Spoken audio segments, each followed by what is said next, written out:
Palabra Fiel presenta un despertar en la palabra.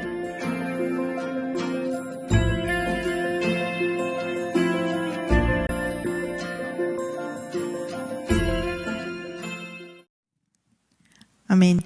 Y así como lo hemos cantado, lo hemos expresado en esta mañana, cuando nuestro corazón reconoce que hemos levantado nuestra alabanza, nuestro sacrificio de alabanza delante de Dios, reconociendo su santidad, reconociendo quién es el Dios al que nosotros hoy le expresamos con nuestros labios, creo que podemos entender que podemos traer delante de Él lo mejor que Él ha dado a nuestra vida. Él nos ha dado tanto, nos ha dado redención, nos ha dado perdón, nos ha dado justificación.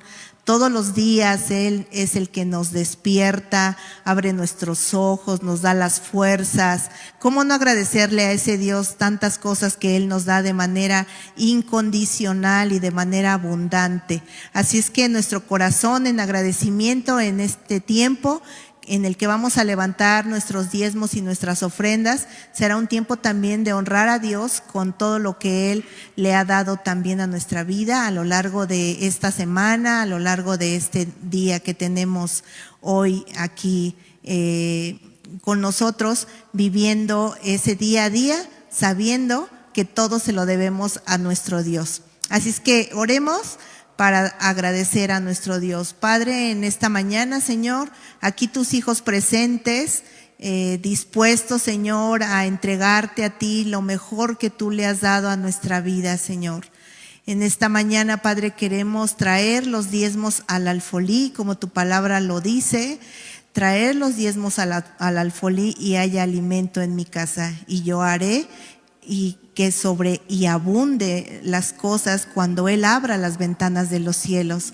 Padre, lo creemos en fe y sabemos, Señor, que nosotros estamos aquí para obedecer tu palabra, para traer lo mejor al alfolí, que tú lo bendigas y lo multipliques, nos des sabiduría, Señor, para saber también ser esos buenos administradores de todo lo que tú pones en nuestras manos, Señor.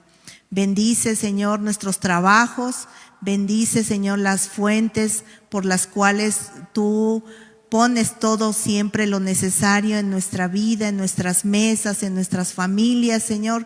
Bendice todo ello, Señor, y multiplica, Señor, nuestro agradecimiento, Señor. Multiplica nuestra gratitud para contigo. Multiplica, Señor, nuestro deseo de reconocerte a ti como ese Dios, como ese Padre hacedor, sustentador de nuestras vidas, Señor. En esta mañana, Padre, lo traemos, Señor, delante de ti, lo depositamos, Señor, y sabemos, Padre, que tú siempre nos muestras, Señor, cómo tú multiplicas las cosas y cómo tú haces, Señor, que tu obra aquí en esta tierra, Señor, se siga proclamando, Señor, a través de nuestra obediencia para contigo, Señor. Gracias te damos en esta mañana, Señor, y oramos por el hermano que quizás no tenga un trabajo, Señor, lo ponemos en tus manos. Sabemos, Señor, que en tu tiempo y en tu momento, Señor, tú le darás ese lugar, ese trabajo, Señor, que tú sabes, Señor, que él necesita, Padre, pero no que sea algo que lo aleje de tu presencia, Señor. Danos a todos esa sabiduría de ponerte a ti en primer lugar siempre, delante de cualquier otra cosa que pueda interponerse para alejarnos de tu presencia, Señor. Porque sabemos que teniéndote a ti, Padre, todas las cosas vendrán por añadidura, como tu palabra lo dice, y nosotros lo creemos en fe. En el nombre de Cristo Jesús. Amén y amén. Bien, hermanos, en nuestras pantallas estamos viendo nuestros datos para las aportaciones de manera digital. Usted puede hacerlo, si no tiene en este momento, lo puede hacer a través de la cuenta bancaria que aparece en las pantallas. Queremos también informarles a ustedes que tenemos un despertar en la palabra a través de nuestras redes sociales, en las cuales nosotros podemos también ser esos mensajeros de las buenas nuevas de salvación a través de compartir la palabra en nuestras redes sociales. Hagamos buen uso de las redes sociales porque a veces las utilizamos para contaminar nuestro propio corazón, pero también podemos ser portadores para sanar corazones a través de compartir la palabra. Asimismo, también informarle a todas nuestras hermanas que no nos cansamos de invitarlas a los martes de mujeres, las promesas de Dios a través del Antiguo Testamento. Vamos avanzando de manera rápida, pero la verdad es que cada uno de los libros del Antiguo Testamento están impregnados de promesas que nosotros las desconocemos muchas veces, y el Señor siempre es bueno y nos recuerda lo que nosotros debemos de saber. Así es que no nos cansamos de invitar a las mujeres, a esos corazones sensibles, que también los aperturen al mensaje de la palabra de Dios. Un despertar en la oración es un tiempo que tenemos nosotros como iglesia local para unir nuestro espíritu en oración colectiva todos los jueves en punto de las 20 horas. Aparece en la pantalla el ID y el código de acceso que usted puede anotarlo, puede guardarlo en su dispositivo y puede conectarse para ir a esos tiempos de descanso espiritual. A veces nosotros no sabemos qué hacer, nos sentimos estresados, ansiosos, preocupados, y ir a los tiempos de oración es ir a los tiempos de descanso a los pies del Señor. Dejar en sus manos todo lo que nosotros no podemos resolver. Entonces los invitamos todos los jueves en punto de las 8 de la noche. Mencionarles a ustedes también que tenemos un evento especial la próxima semana, en la que nuestros pequeños que han tomado su preparación, su discipulado, van a tener un día muy especial. Así es que les pedimos que el esfuerzo siga siendo continuo, que no termine la próxima semana, que ustedes sean esos portadores de esos pequeños corazones que ha puesto Dios en sus manos, pero para ser instruidos y para ser dirigidos por su palabra. Pero necesitan esos pequeños de nosotros, los adultos, que dispongamos en traerlos y en ayudarles. Entonces, por favor, la próxima semana los invitamos a ser puntuales temprano y a gozarnos y darle toda la gloria y toda la honra a Dios por la vida de cada uno de los pequeños. Podemos dar paso ya a nuestra enseñanza de esta mañana en los labios de nuestro pastor, a través de la dirección de nuestro Dios que ha puesto en él el mensaje de esta mañana. Dios les bendiga. Gracias, Señor, te damos en esta hora Señor, en esta mañana te damos gracias a ti porque tú has sido bueno y tú eres fiel a nuestros corazones, el que traerás a nuestras vidas sabiduría para poder escuchar tu palabra, pero también para poderla explicar de una manera coherente, de una manera que traiga edificación a tu pueblo, Señor. Te pedimos que en esta hora tú seas con nosotros, como cantábamos hace rato, que tú eres santo, santo, Señor, el que es, el que ha de venir, Señor, el que está sentado en el trono de la gloria, el trono de la gracia, el que está sentado en el trono de Dios. Sea la honra, la gloria desde ahora y para siempre, Señor Jesús. Y en esta hora queremos exaltarte a través de tu palabra, queremos oír tu palabra con un corazón receptivo, con un corazón nuevo, con oídos nuevos también, Señor, oídos espirituales, para que tú seas quien nos hable, Señor, y traigas a nuestras vidas no solamente un conocimiento, sino una transformación en nuestros corazones. Te lo pedimos en Cristo Jesús. Amén y amén, Señor. Bien, hermanos, vamos a continuar con la epístola de los Efesios. una iglesia con propósito eterno. Y vamos a ver el tema número 6 el día de hoy, que es el poder de Dios no tiene límites. Y para eso le voy a invitar a que abra su Biblia en el libro de Efesios, capítulo 1. Vamos a leer los versículos del 17 al 19. El 17 ya lo cubrimos la semana pasada, pero nada más como mencionarlo como conexión nada más con lo que vamos a ver hoy. Dice así la Biblia: para que el Dios de nuestro Señor Jesucristo, el Padre de gloria, os dé espíritu de sabiduría y de revelación en el conocimiento de Él. Dice: alumbrando los ojos de vuestro entendimiento, para que sepáis cuál es la esperanza a que Él nos ha llamado, y cuáles las riquezas de la gloria de su herencia en los santos, y cuál es la supereminente grandeza de su poder para con nosotros los que creemos, según la operación del poder de su fuerza. Lo que nos habla el día de hoy, y los que nos ha hablado en el transcurso de ese tiempo, es que necesitamos sabiduría, necesitamos revelación en el conocimiento de Él. ¿Para qué es esto, este conocimiento? ¿Para qué es esa sabiduría? Para entender precisamente los propósitos que Dios tiene para esta iglesia eterna. ¿Por qué digo eterna? Porque terminando nuestro ciclo en esta tierra, nosotros seguiremos siendo parte de la iglesia triunfal ahora. Ahorita somos la iglesia terrenal, pero cuando nosotros muramos, vamos a ser una iglesia triunfal. Ya estaremos con Cristo Jesús. Pero hay algo bien importante que nos dice aquí: alumbrando los ojos de vuestro entendimiento. Pedíamos primero espíritu de sabiduría, o sea, tener un equipamiento en mi mente de sabiduría y de revelación en el conocimiento de Él. Y nos dice aquí, alumbrando los ojos, ¿sí? Esa palabra, alumbrar, tiene que ver con iluminar. Son como los fotones, ¿no? Las lámparas, ¿no? Que vienen a alumbrar, iluminar, aclarar.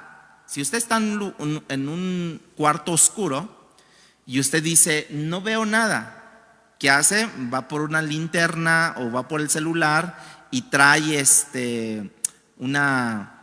su cámara, su celular, y prende la luz, y entonces como que se clarifica lo que se está viendo. ¿No? ¿No le ha pasado así a usted? Bueno, precisamente, ¿qué es lo que viene a nosotros cuando leemos la Biblia? Muchas veces nuestros ojos, nuestro espíritu, nuestro pensamiento, razonamiento no entiende lo que la palabra de Dios está allí diciéndonos. De hecho, leemos y no le entendemos nada. Precisamente Pablo oraba para que fueran alumbrados los ojos de vuestro entendimiento. Que a lo mejor usted puede leer y puede captar la idea, puede captar el pensamiento que se está plasmando ahí, que está leyendo, pero no va más allá de un conocimiento de la mente. Sí, pues dice esto, pues sí lo entiendo. Pero cuando Pablo le está diciendo: alúmbrales los ojos de su entendimiento, es para que veamos más allá de lo que estamos leyendo, veamos más allá de lo que literalmente está plasmado en la Biblia. Es eso que nosotros necesitamos: ojos, vista espiritual, entendimiento, pensar profundamente en una reflexión profunda, como Pablo lo está mencionando aquí, que se le abra el entendimiento, que sea alumbrado sus ojos para que ellos puedan entender la magnificencia, todo el poder que tú tienes y que no hay límite en tu poder, Dios. ¿Por qué Pablo insistía en que conociéramos a Dios de una manera más profunda? Porque precisamente muchos leen la Biblia como un libro, así, como un libro normal. Incluso lo ven como un buen libro, con buena historia, con buena filosofía, con buena poesía, con buena literatura, pero hasta ahí se acaba. Y entonces Pablo empieza diciéndoles, para que sepan la esperanza, Señor, ábrales el entendimiento. Esperar que ellos tengan esa esperanza, ese anhelo, esa expectación, así como el novio cuando le lleva serenata a la novia, ¿no? Allí, como lo ven en las películas, y está afuera en el balcón ahí con el trío cantando, esperando con expectación a que se abra esa ventana allí en el balcón y salga la novia. ¿Tiene la imagen usted? ¿No? Yo creo que el novio está nervioso que no le avienten el agua, que no le avienten la maceta, como ustedes ya también lo ven, ¿no? Pero está con la expectación de que salga la novia. Bueno, Pablo está diciéndole, Señor, ábrales los ojos del entendimiento para que sepan la esperanza al cual tú nos has llamado, que lo esperen con anhelo, con expectación de la grandeza de tu llamamiento, lo especial de tu llamamiento, lo inmerecido de tu llamamiento, que podemos nosotros entender en esto, Dios. Es por eso que muchas veces se predica y a usted le emociona, ¿no? No le emociona, pues por lo mismo, porque no están abiertos nuestros ojos del entendimiento de lo que Dios quiere para nosotros.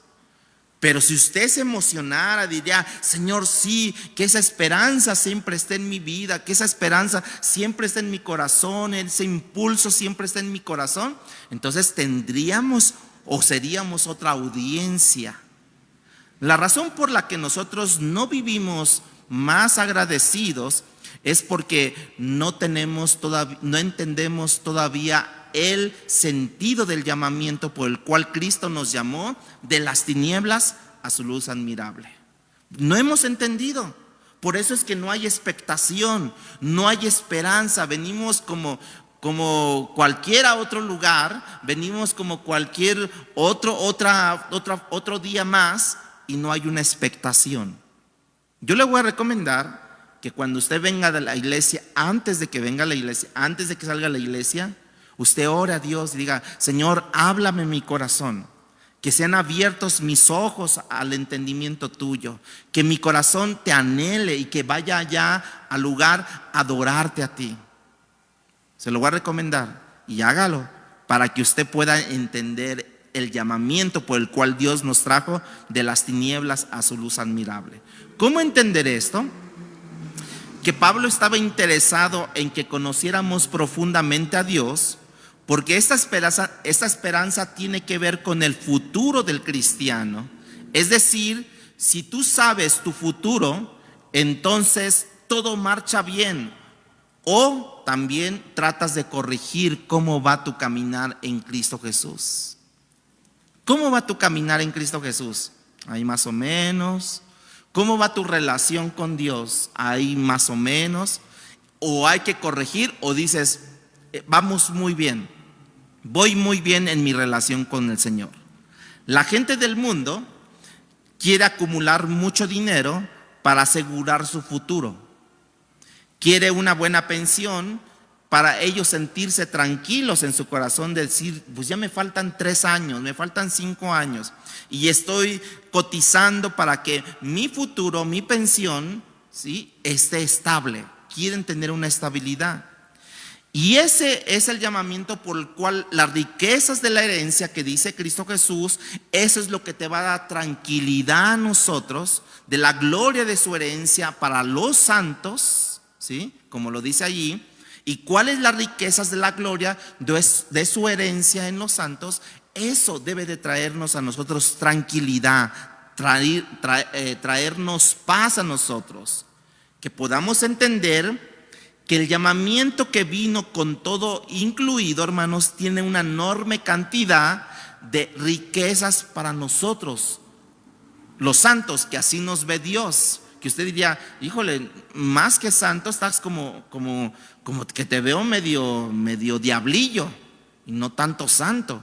Bueno, pero la bondad de Dios, la misericordia de Dios nos plasma y nos dice allí que precisamente somos llamados a la esperanza Somos llamados a la esperanza para adquirir las riquezas de la gloria para nosotros los santos.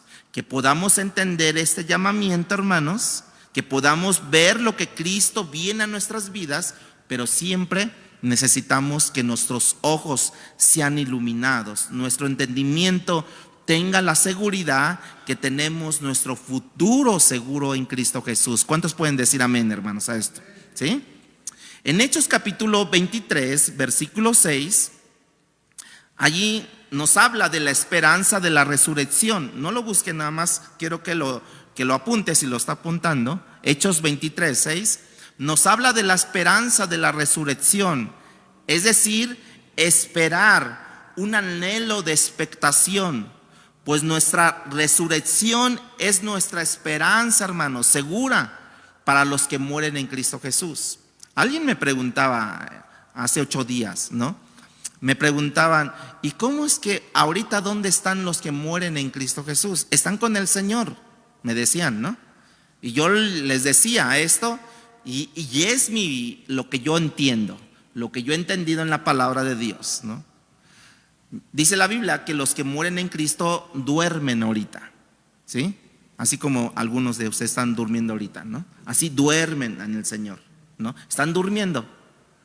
Pero dice que al tocar la trompeta, ¿no? Entonces dice que los muertos en Cristo resucitarán primero.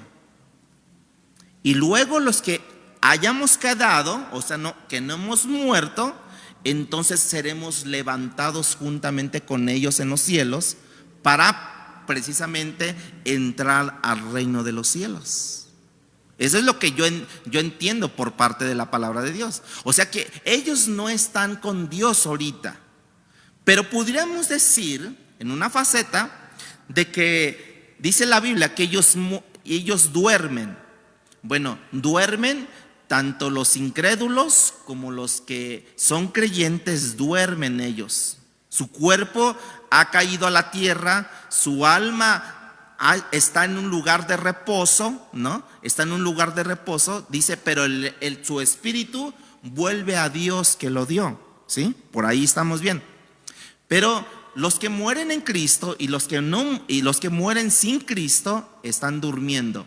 Pero la pregunta es, entonces, ¿por qué dicen algunos que están con el Señor? Bueno, quieren dar a entender que los que mueren en Cristo, haga de cuenta que usted duerme y duerme en paz, duerme tranquilo, o sea, todo fluye bien, está tranquilo, tiene paz, tiene sueños de paz, ¿sí?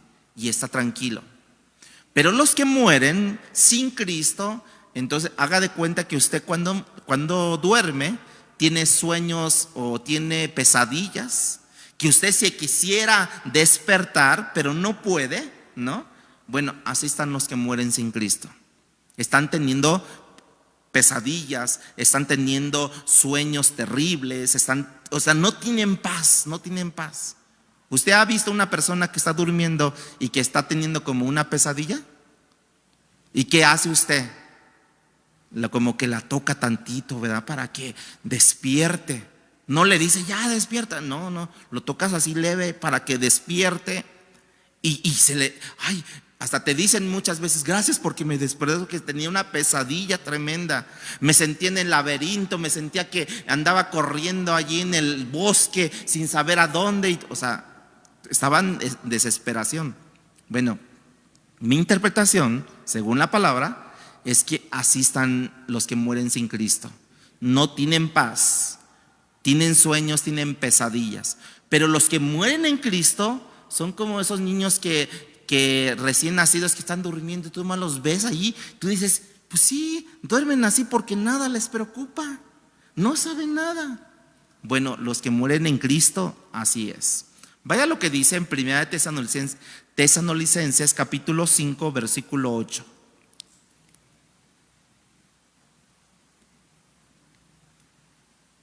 Dice, pero nosotros que somos del día, seamos sobrios, habiéndonos vestido con la coraza de fe y de amor y con la esperanza de salvación como yelmo, hermanos. Ahí habla de la esperanza de la salvación, ¿cómo se entiende esta frase? Usted podría decir, bueno, estamos allí con la esperanza de la salvación. Y entonces usted podría preguntar, ¿entonces no tenemos salvación ahorita? Sí, pero en el contexto se refiere al arrebatamiento, cuando los que no han muerto en Cristo van a levantarse. Van a levantarse juntamente con los que mueran en Cristo. Así se está refiriendo al arrebatamiento. Son dos cosas futuras totalmente, pero ahí la gente debe de estar segura de su salvación. Si morimos en Cristo, tenemos la esperanza de la resurrección. Es algo que viene en el futuro, y todo cristiano va a resucitar. Pero si no morimos y Él viene, hermanos, si no morimos nosotros y Él viene, tenemos la esperanza de ser levantados juntamente con Dios. Porque ¿quién también dice la Biblia? Porque en Romanos 5, 2, 3 dice, porque también tenemos entrada por fe a esta gracia en la cual estamos firmes y nos gloriamos en la esperanza de la gloria de Dios. Y no solo esto, sino también nos gloriamos en las tribulaciones, sabiendo que la tribulación produce, ¿qué, hermanos? Paciencia. ¿Y la paciencia qué es? Significa como resistencia. La paciencia es resistencia. Dice la Biblia que la paciencia produce la esperanza, la prueba, ¿no? Y la prueba habla de un carácter que va a Dios formar en nosotros. La paciencia es la resistencia, pero la prueba es el carácter que se va formando en nosotros. La esperanza del cual nos ha llamado a las riquezas de la gloria de su herencia en los santos, hermanos. Por eso Pablo decía, Señor, ayúdales, alumbrando los ojos de vuestro entendimiento, para que sepáis cuál es la esperanza la esperanza a que Él os ha llamado, y cuáles las riquezas. ¿Qué riquezas, hermanos? Bueno, siempre hemos hablado que las riquezas que menciona aquí son espirituales. La gloria de su herencia. Por ejemplo, ¿cuáles las riquezas de la gloria para nosotros? La redención. Lo que Cristo hizo por nosotros en la cruz del Calvario, esa es una riqueza de nuestra herencia. ¿Cuál es otra? El perdón que Dios hizo por nosotros en la cruz del Calvario. Nos dio perdón, nos dio redención y nos trajo al amado en Cristo Jesús. Ahora versículo 19 dice, ¿y cuál la supereminente grandeza de su poder para nosotros los que creemos, según la operación del poder de su fuerza? Que podamos entender, dice Pablo, lo extraordinario de su poder a favor nuestro. Podemos entender eso, que cuando el poder de Dios cuando Dios habló y cuando Él creó, Génesis capítulo 1, versículo 1, dice que Él llamó y formó a las galaxias con el poder de su palabra. Ese poder está a favor tuyo, está a favor mío. Que cuando dice que Él toma a Cristo allí y lo pone en la cruz del Calvario, porque Dios fue el que lo crucificó, Dios fue el que lo mató allí en la cruz del Calvario. ¿Por quién? Por nosotros. No es simplemente que Cristo allí en la cruz simpatiza por nosotros, que se duele por nosotros, dice, voy a morir por ellos porque me causan mucha compasión. No, hermanos, que Él está al pendiente de cada uno de nosotros.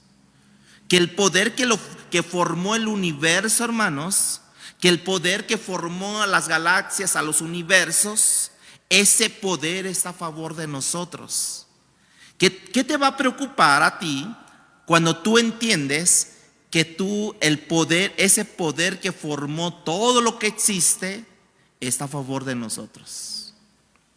El poder que formó el universo está a favor de nosotros.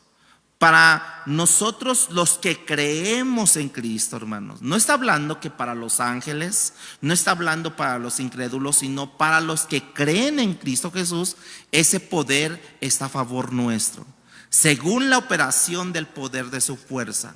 ¿Y cuál es la supereminente grandeza de su poder, hermanos? Esa supereminente es sobreabundante poder. Es un poder que sobrepasa cualquier poder, hermanos. Es el que Dios ha elegido para nosotros, los que creemos en Cristo, hermanos. ¿Qué pasa con todo ese poder? Bueno, ese poder no tiene límites. Cuando nuestra fe está fundada en el poder de Dios, hermanos, ese poder no tiene límites. Dijo Dios, sea la luz, con el poder de su palabra. ¿Y qué pasó, hermanos? Fue la luz. No solamente porque Él habló, fíjate el poder que tiene, hermanos. Lo que Él habla, hermanos, nosotros no podemos entender muchas cosas, pero Él ha determinado, hermanos, ha determinado que nadie se puede resistir a su poder. Nadie, ni la materia, ni el espacio, ni el tiempo puede detener lo grandioso de su poder. Que ha dicho de ti y de mí, hermanos, que somos sus hijos, que estamos sentados en lugares celestiales. ¿Tú le crees esto? ¿Tú le crees? Entonces, ¿cómo deberíamos de vivir nosotros? Como el príncipe, ¿no? Hay el rey y está el príncipe. Y el príncipe tiene todos los derechos que pudiera tener el rey. Y entonces, ¿qué es lo que llega a pasar muchas veces? Nosotros nos comportamos como aquel que sabe que tiene todo el poder, sabe que tiene todas las riquezas, pero vive como un pobre allí. Y eso es lo que eso es lo que luego a veces nos llega a pasar a nosotros, que sabemos que tenemos a un rey de reyes y luego, hermano, ¿por qué no vino? Es que no tuve dinero. ¿Cómo? Sí, es que no tuve dinero para venir. Pero no ha tenido dinero. Bueno, sí, pero es que ayer, ¿qué cree? Que nos gastamos todo el dinero. Entonces estamos hablando de mala administración ahí, si se da cuenta. No es que no tuvieses el dinero, sino no apartaste para esto. O sea, ¿cómo nosotros podemos decir que somos hijos del Rey de Reyes y que tengamos ese tipo de excusas, hermanos? ¿Verdad que no cacha? ¿Verdad que no concuerda? ¿Verdad que no? Usted va a decir, pero ¿a poco usted no ha tenido, o no le ha faltado el dinero? Bueno, sí, pero siempre, como dicen por ahí, lo primero es que lo primero. Es como lo que yo les he contado de cuando yo era niño, ¿no? Que yo quería que mi papá me comprara todo, ¿no? Y entonces mi papá, no tengo dinero. Entonces yo le tocaba a sus bolsillos y pues, aparte de las llaves que traían como San Pedro, ¿no? Que tenían un buen de llaves, ¿no? Ahí las traía y se le veía el bulto de que traía. Entonces yo le tocaba y sonaban las monedas. Yo era niño, yo tendría que 5 o 6 años. Y él me decía, y él me dijo sabiamente, ¿no? Me dijo, sí tengo dinero, pero no tengo para eso lo que tú quieres. Que te habla allí que tenía administración, porque dijo, bueno, sí te puedo comprar los helados de esto, todo, y mañana ya no tenemos para comer. No, eso es lo que habla de la coherencia cuando tú lees la Biblia y entonces tú puedes aplicar la palabra de Dios, hermanos. Entonces es allí, usted no puede salir, hermanos, no puede decir, bueno, si usted dice, es que según yo soy el hijo del Rey de Reyes y no tengo mis buenas computadoras, bueno, eso ya es otra cosa, ¿sí me entiende? No tengo mi último celular que salió, ¿no? No, esa es otra cosa. Pero usted tiene lo básico, usted tiene lo normal que todo mundo puede llegar a tener. Entonces, ¿qué es lo que nosotros necesitamos? Pablo estaba diciendo que sean abiertos los ojos de su entendimiento. Cuando tu entendimiento es alumbrado, se te van quitando tantas dudas y temores, hermanos. Cuando el entendimiento es alumbrado, necesitamos orar para que nos dé un espíritu de sabiduría y de conocimiento. Y esto sucederá cuando estudiemos la palabra de Dios, hermanos, cuando estemos en comunión con Dios, cuando oramos. Como consecuencia de no hacerlo, hermanos, nosotros seremos arrastrados por corrientes de filosofía, por formas de pensar. Vamos a fluctuar nosotros entre doctrina en doctrina y vamos a ser arrastrados por un mar turbio ahí que no nos deja ver con claridad, hermanos.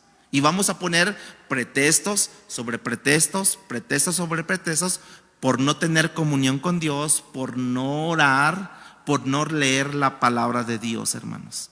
Y entonces, versículo 19 de Efesios dice: ¿y cuál es la supremente grandeza de su poder? Esa grandeza de su poder, hermanos, como lo dice en 2 de Corintios 9:14, 2 de Corintios 9:14, asimismo en la oración de ellos por vosotros, a quienes aman a causa de la superabundante gracia de Dios en vosotros. ¿Cómo es la gracia de Dios en vosotros? Superabundante. Superabundante. Y es allí, hermanos, que los hijos de Dios no deberíamos estar mendigando amor del mundo. No deberíamos estar mendigando cosas del mundo. ¿Por qué? Porque tenemos una sobreabundante gracia de Dios en nosotros. Pero muchas veces no, hermanos. No creemos a Dios y por eso estamos deslizándonos en el mundo. Estamos deslizándonos en las cosas mundanas, hermanos. No hay pecado, no hay error humano, no hay la carne, diablo, demonio, hermanos, brujo, lo que usted quiera, hermanos, que pueda parar la gracia de Dios en nosotros. No hay. Porque si Dios ha dicho que hay una sobreabundante gracia, hermanos, en nosotros, es que debe de haber. ¿A cuántos Dios no los ha sacado de una situación difícil, hermanos? Entonces, ¿por qué crees que Dios te va a dejar allí? No dudes, dice el Señor. Yo estoy contigo, yo te esfuerzo, yo te animo, yo te hago todo esto. Sí, hermanos, pero muchas veces no. Hermanos, si la muerte no resistió el poder de Dios de la resurrección, ¿tú crees que una situación, como decía Pablo, leve y momentánea, Dios no nos va a ayudar? Claro que sí. Pero muchas veces tenemos que pasar por tribulaciones, por aflicciones, porque Dios quiere formar su carácter en nosotros. Su carácter dependiente hacia Él. Que nosotros dependamos en toda forma hacia Él. Pablo decía: nada me podrá separar del amor de Dios que es en Cristo Jesús. Puedo sufrir una leve tribulación, pero eso a la vez me va formando la supereminente grandeza de su poder, hermanos. ¿Y grandeza qué es? Mega, enorme, hermanos. El poder dunamis, ¿no? Una fuerza, una capacidad, una potencia, hermanos. Pero este versículo significa la capacidad que tiene Dios para hacer cualquier cosa. Vean ahí, la capacidad que tiene Dios de hacer cualquier cosa sin preocupación, sin que se le vaya la seguridad a Dios que se hará. Haga de cuenta que usted le dice a alguien o le dice a su esposa: oye, ¿por qué no te haces unos chilaquiles rojos así doraditos, no? Y entonces la señora, su esposa, le dice: bueno, a ver si me quedan doraditos. Y ahí está preocupada: hijo, que no se me vaya a pasar, que tenga el aceite a ciertos grados de temperatura para que salgan así como le gustan a mi viejo, ¿no? Así. Y está preocupado. Bueno, a Dios, nada.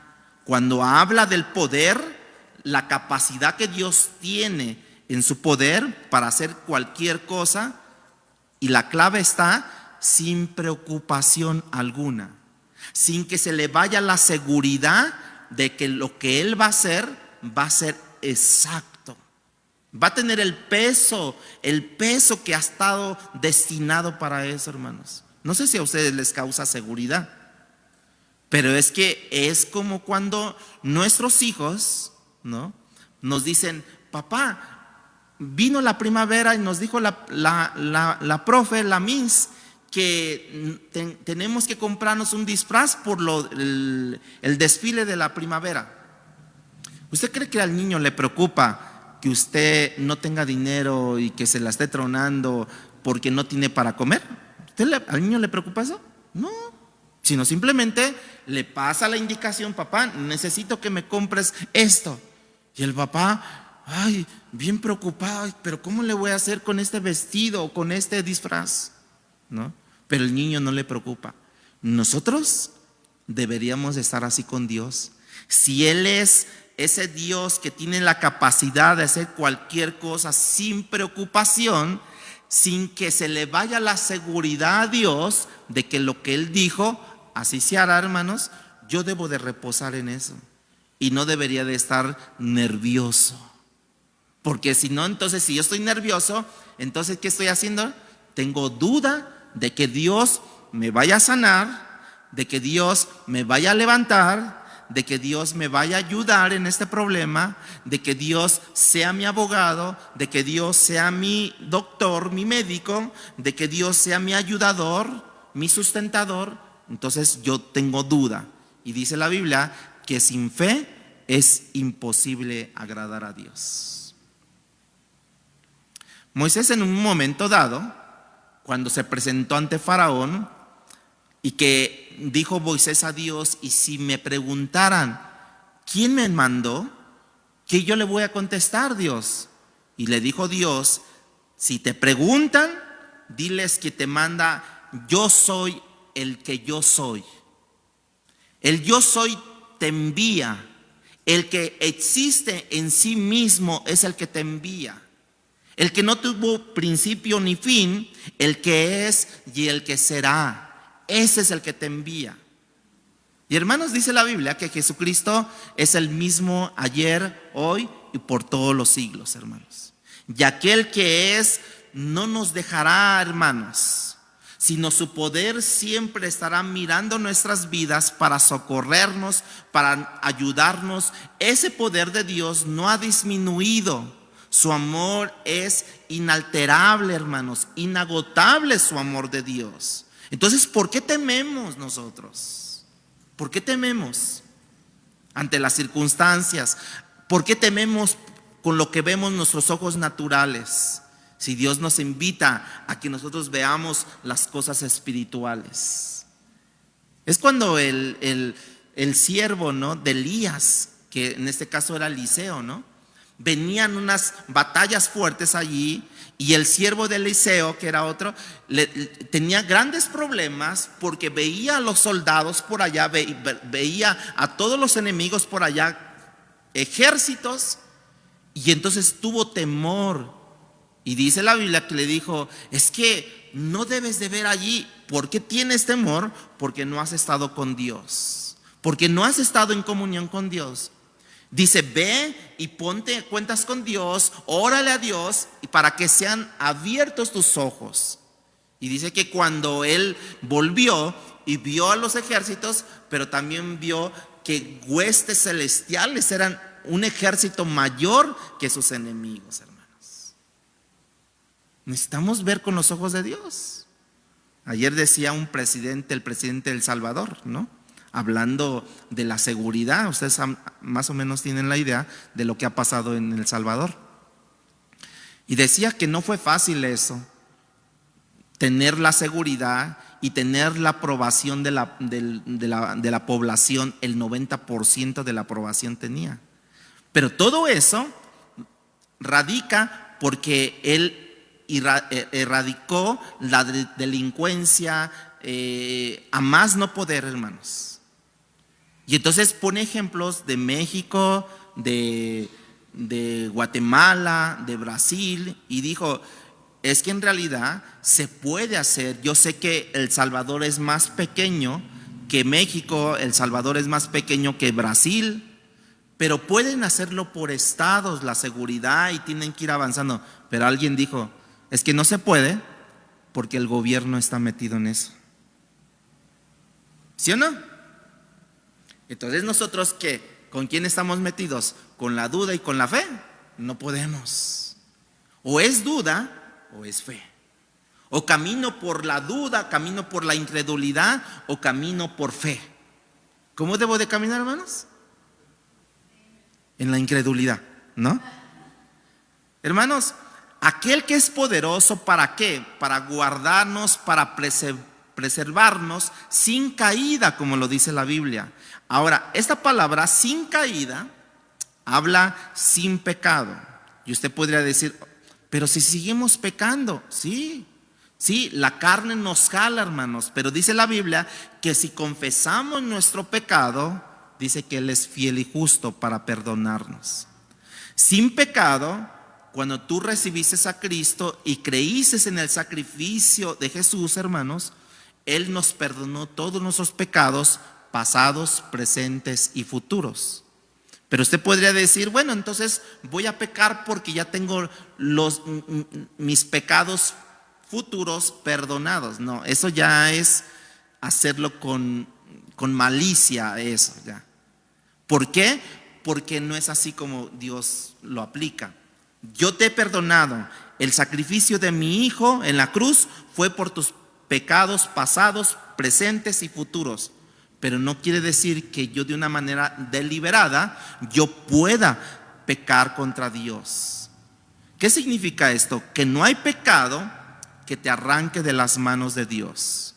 Porque el poder de Dios, que no tiene límites, tiene el suficiente valor para poderte perdonar a ti cuando hoy en la tarde salieras y posiblemente peques, ¿no?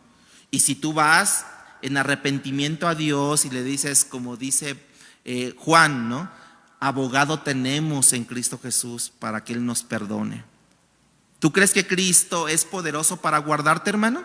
¿Tú crees que Cristo es poderoso para guardarte? ¿Cómo es esto? Él es poderoso para guardarnos sin caída y presentarnos sin mancha. ¿Por qué? Porque en este momento, ¿cómo nos ve Dios en este momento a nosotros? ¿Cómo nos ve Dios? ¿Nos ve limpios o nos ve sucios? Nos ve limpios. Porque está la sangre de Cristo en nosotros, y cuando Dios nos ve, no ve nuestros pecados, sino ve la limpieza a causa de la sangre de su Hijo que ha sido derramada por nosotros. Cuando tú recibes a Cristo y lavas tus pecados en la sangre de Cristo, desde ese momento hasta nuestra redención total, como nos ve Él a través de la sangre de Cristo, limpios, hermanos. Ahora, ¿podrá algo interponerse a eso, hermanos? No, hermanos, nada. Porque por gracia, esa gracia que sobreabunda, hermanos, ese poder, megapoder que hay en Cristo Jesús, ese poder, hermanos, dice la Biblia, nadie nos podrá separar del amor de Dios, que es en Cristo Jesús. Efesios 5:25, hay una similitud que está hablando del lavamiento, pero vean cómo Cristo presenta a la iglesia ante a su Padre Celestial. Dice, maridos, amar a vuestras mujeres, y después dice, así como Cristo amó a la iglesia y se entregó a sí misma por ella, ¿para qué? Para santificarla, habiéndola purificado en el lavamiento del agua por la palabra de Dios. ¿Cómo vamos a ser presentados delante de Dios? Santos, purificados por medio del lavamiento de la palabra que es en Cristo Jesús. ¿Quién fue purificado por el lavamiento? La iglesia, nosotros. Nosotros somos la iglesia y ahora nosotros somos limpios porque estamos en eso. Vea lo que dice en el versículo 27, ese mismo de Efesios 5, 27. ¿Para qué hace todo esto, hermanos? ¿Para qué la santifica? ¿Para qué la purifica? ¿Para qué la pone limpia? Dice la Biblia, a fin de presentarla, a fin de presentársela a sí mismo una iglesia gloriosa que no tiene mancha, ni arruga, ni cosa semejante, sino que fuese santa y sin mancha delante de Dios. Dios no va a tolerar el pecado. Dios no tolera las arrugas. Dios no tolera las manchas. Dios dice: te he enviado en propiciación a mi Hijo para que te limpie, para que te planche bien, no haya arruga en tu vida y que te presente ante mí santa y sin mancha. Es lo que dice Dios. ¿Cómo nos ve Dios ahorita? Si Él viniera en este momento, si tú eres nacido de Dios, ¿cómo te ve Dios? Limpio. Si no eres nacido en Dios, si no eres nacido de nuevo, ¿cómo te ve Dios? Sucio. Sucio así. ¿Cómo nos ve Dios? Porque si Él espera que ninguno de nosotros fallara, pues nunca vendría a Dios por una iglesia.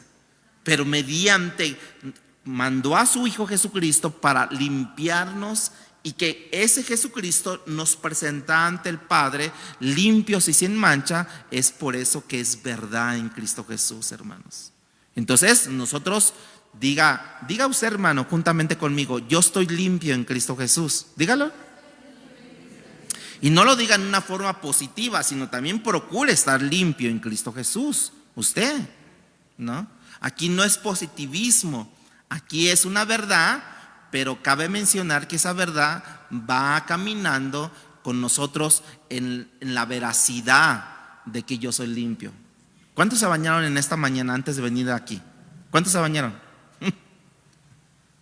Digan la verdad, digan la verdad. Digo, pues ¿qué puede ser? ¿No? Bueno, Cristo Jesús nos dice: yo te he lavado, yo te he limpiado, sin mancha, sin arruga, estarás delante de nuestro Padre Celestial.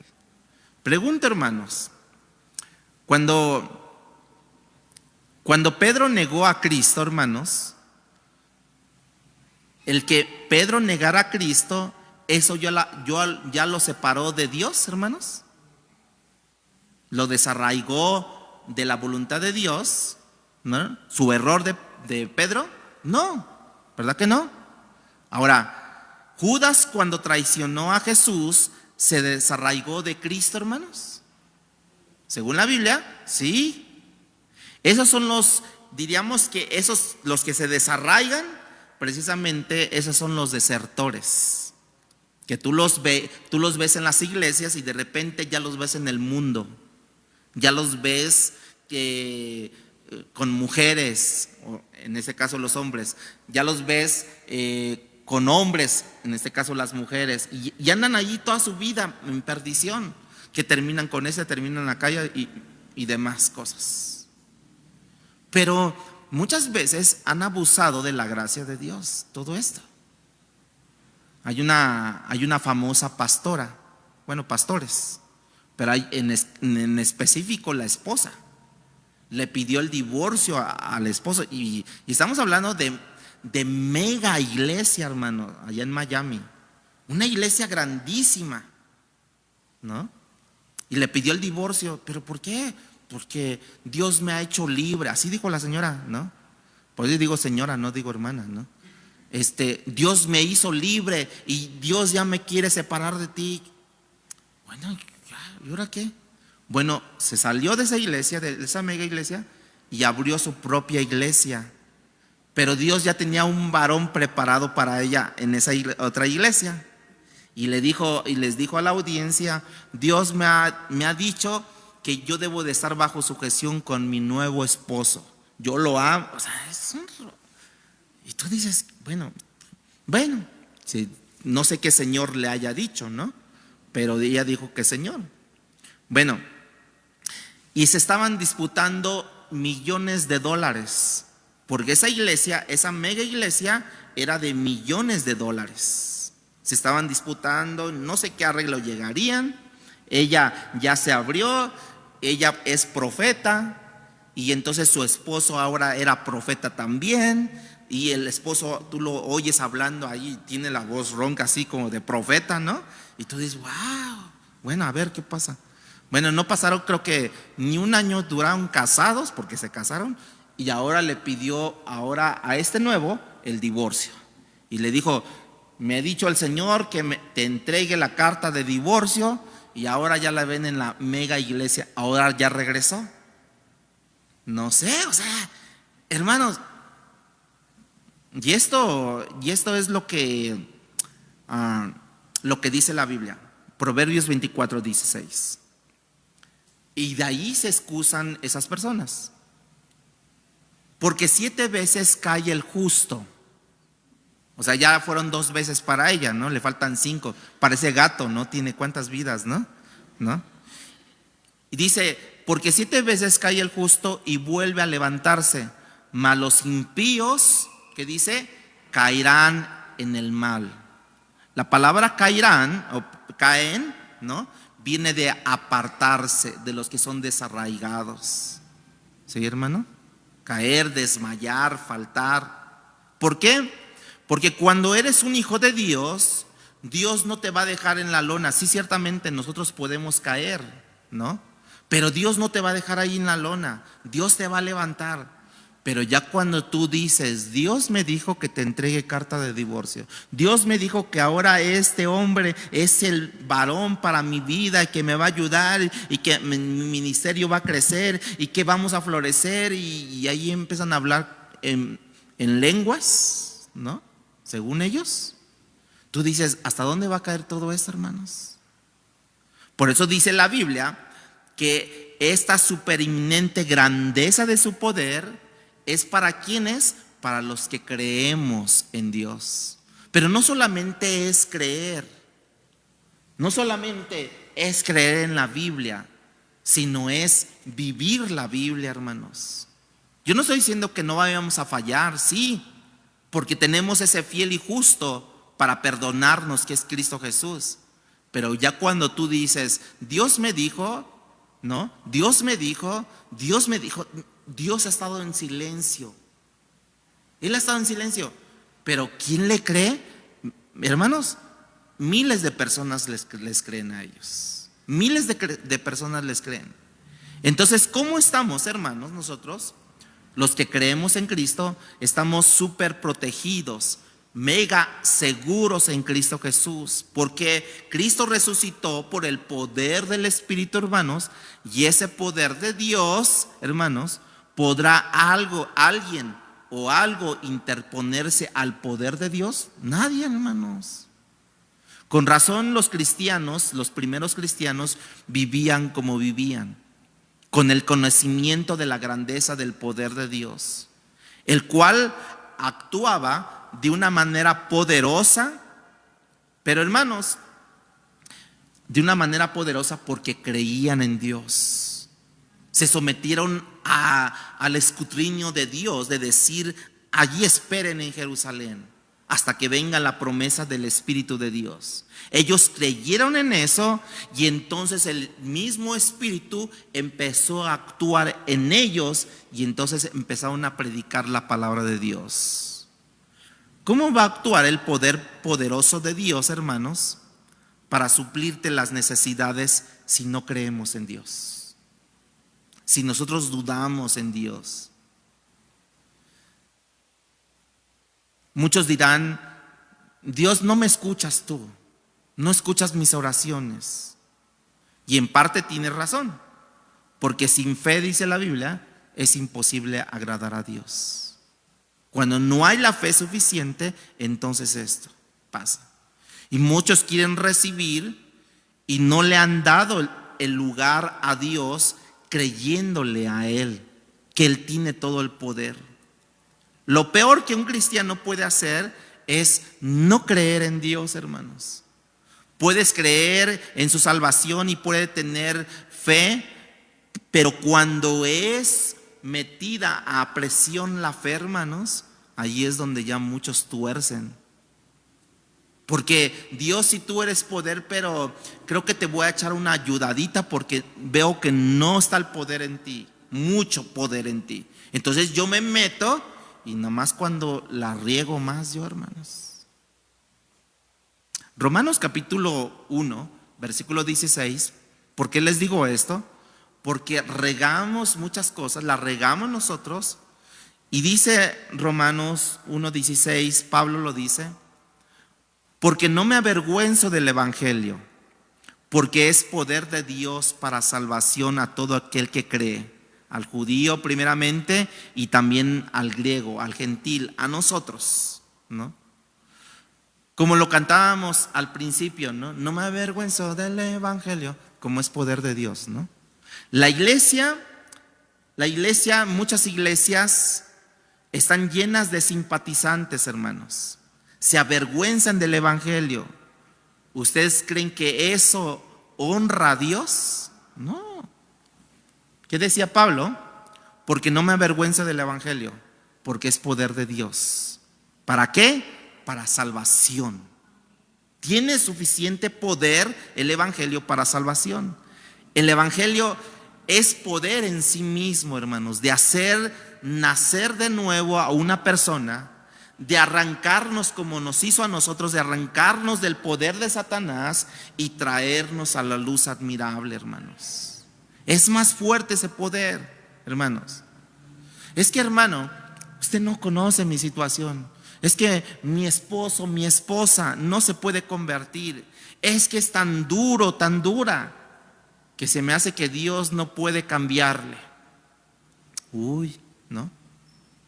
Con esa fe, no lo va a cambiar, hermanos. Con esa fe nomás lo puede convertir en sapo, ¿no?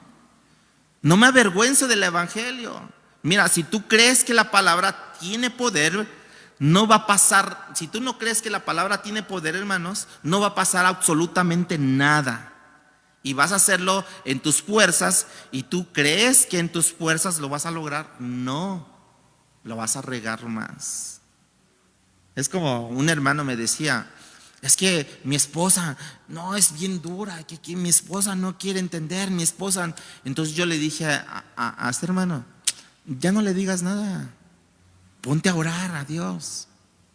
Pero no agarres tu Biblia y te vayas a ver si buscas de Dios, y te vas a la iglesia, ¿no? Y así, a ver si buscas de Dios porque te vas a ir al infierno. Y bueno, ya se iba a la iglesia. Le dije: no le digas nada, ponte a orar por ella, ponte a orar.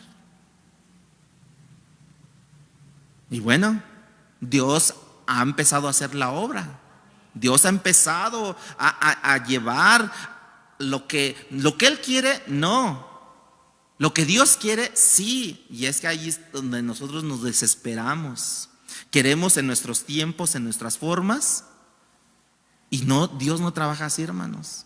A veces nos concede ciertas cosas, hermanos, pero a veces no nos concede como nosotros queremos. ¿Por qué? Porque Él ve que no es lo mejor para nosotros. Entonces Dios te dice: espera, ten paciencia.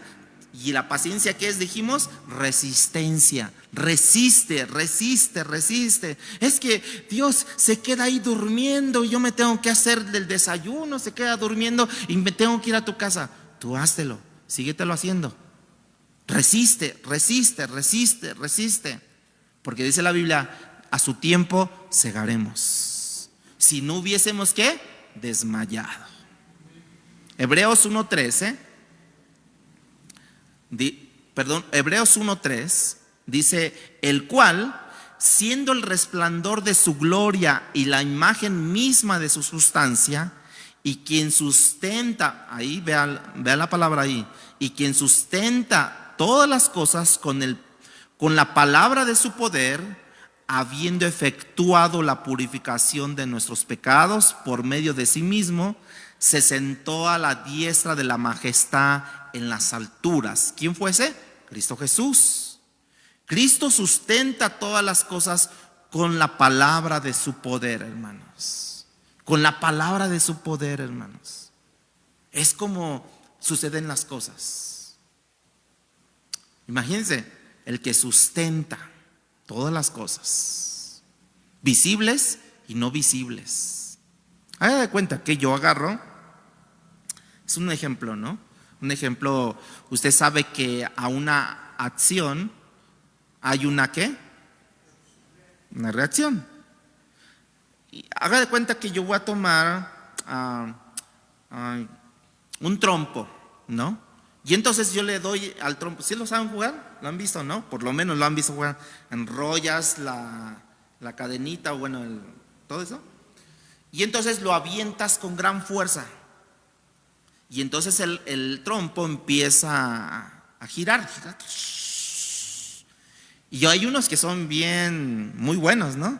Que todavía hacen el columpito, ¿no? No sé cómo lo hacen, ¿no? Lo agarran y lo levantan y el trompo sigue. Y todavía se lo ponen en la mano y están así y están jugando, están ahí de fanfarrones, ¿no? Así nosotros. Y nos da coraje porque nosotros nunca me salió a mí eso, ¿no? A lo mucho ahí girar en el piso nada más y ya, ¿no? Y entonces todavía lo tienen aquí y sigue girando. ¿Sabía que nosotros, hermanos, estamos flotando en el espacio? ¿No? ¿Sabía que estamos dando vueltas por miles y miles de años nosotros? Mi pregunta es, ¿quién gira a este planeta? ¿Quién lo gira a este planeta? Bueno, ha sido por siglos y siglos todo esto. Dios lo ha determinado así porque Él sustenta. Si Él sustenta la creación, hermanos, si Él sustenta lo que dijo, háganse galaxias, universos y todo, estrellas y todo lo llamó por su nombre, hermanos. ¿Cuánto no más que nos dijo a nosotros, tú eres mi hijo amado? ¿Cómo no nos va a sustentar Dios a nosotros? Si nosotros no entendemos eso, hermanos, entonces muy dadas las circunstancias, hermanos, nosotros vamos a dudar. Si nosotros entendiésemos que constantemente estamos en una órbita exacta los 365 días del año, hermanos, y que está girando y que nosotros por medio del girar podríamos salir nosotros del planeta, pero por un magnetismo que hay en el centro del planeta, es que nosotros no salimos, sino nos atrae ese magnetismo en el centro de la Tierra. Si Dios sustenta todo eso, diseñó así, nuestros problemas, ¿qué pueden ser para Dios? Nada. Nosotros hacemos el gran problema porque lo queremos en nuestro tiempo y en nuestra manera, hermanos. Dios tiene ese poder que no se limita. Nada más hay que creerle, Dios. Si tu esposo, si tu esposa no se ha convertido a Cristo, hermanos, usted ore por él. Señor, te pido por la salvación de mi esposo, de mi esposa. Te pido que tú le ayudes, que tú le sostengas, que tú seas quien él, que abra su entendimiento, que abra sus ojos de su entendimiento para que él pueda ver la grandeza. Y a mí enséñame a ser ejemplo. A mí enséñame a tener una buena conducta ante él o ella, para que después, dice la Biblia, hablando Pablo también y hablando Pedro también, para que sean ganados a través de tu ejemplo, a través de tu conducta. Y entonces dejémoslo todo a Dios, hermanos, pero tengamos un balance, una coherencia en la palabra de Dios. ¿Están bien? ¿O no están bien?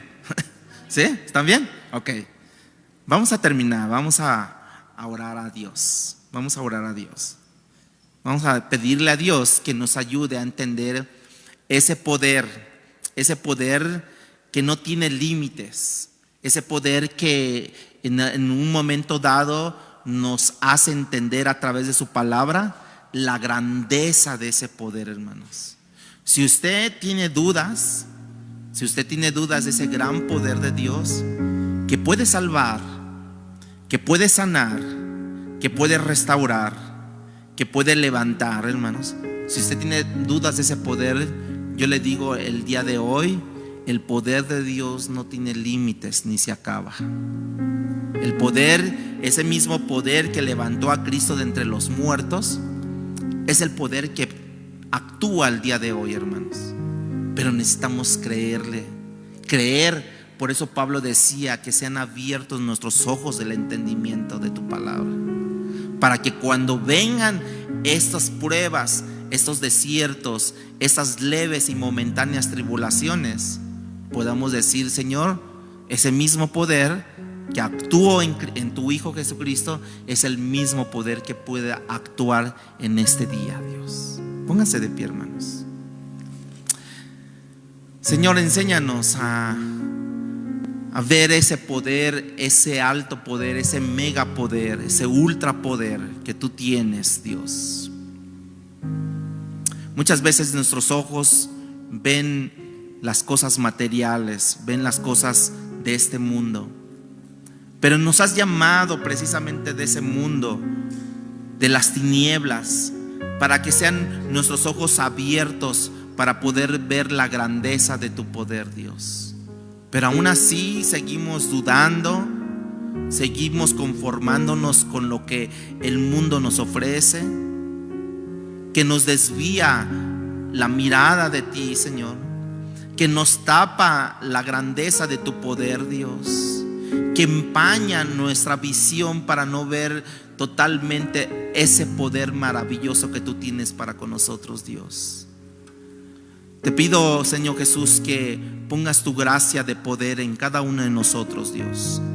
Te pido que pongas tu maravilloso poder en nuestras vidas, Señor. Esa fe para que podamos ver más allá de donde nuestros ojos ven, Dios.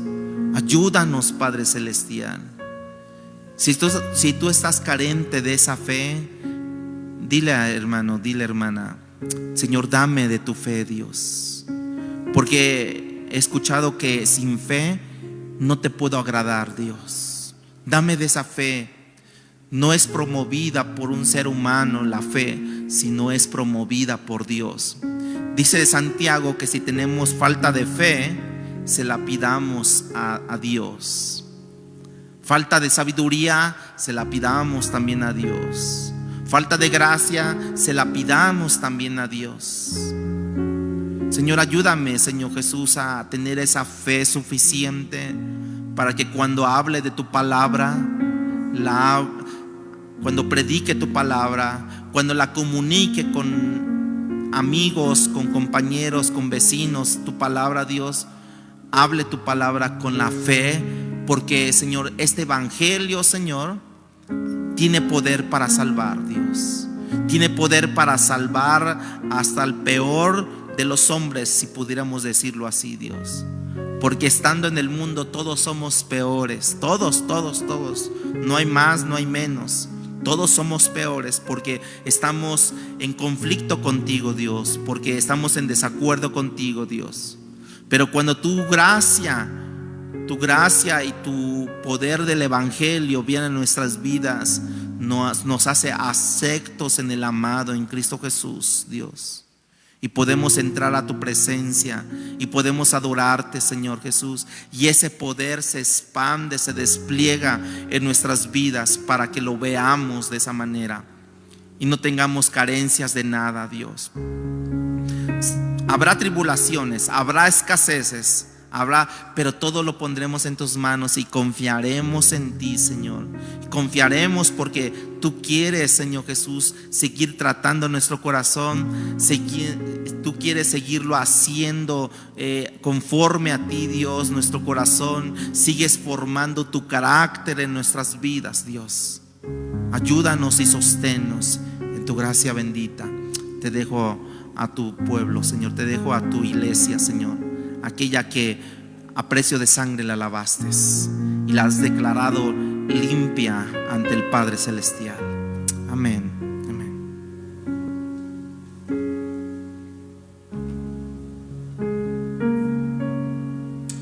Oh, gracias, Dios. Gracias, Señor Jesús. Gracias, Dios. Gracias, Dios.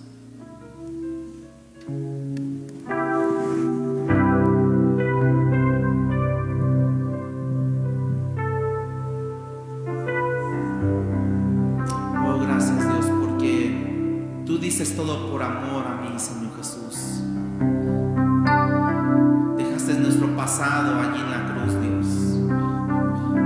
Veniste, Señor, nosotros siendo pecadores sin valor. Tú dices todo por nosotros, Dios. Y por eso te damos gracias a ti, Señor Jesús, Señor.